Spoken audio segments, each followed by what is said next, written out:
একটু ভুলের জন্য আমার মাথাতেই নাই যে এগুলো থেকে গেছে। চলে গেছি অফিস, আর দেখো কি অবস্থা।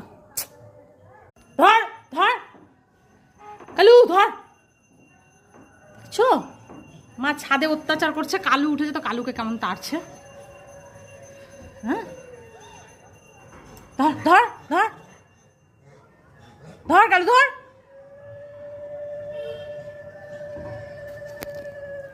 আরে কিছুটা পাঁপড় ছিল, সেগুলো আমি ভুলে গেছি উঠাতে, আর সব তো খেয়েও নিয়েছে। এবার আর কুলা টুলাগুলোও আনতে পারছি না, কাপড়টাও পড়ে আছে। কালুকে উঠিয়েছি তো ওরা দেখো দেখো কেমন তেড়ে আসছে। কালু চল চল চল। বাপ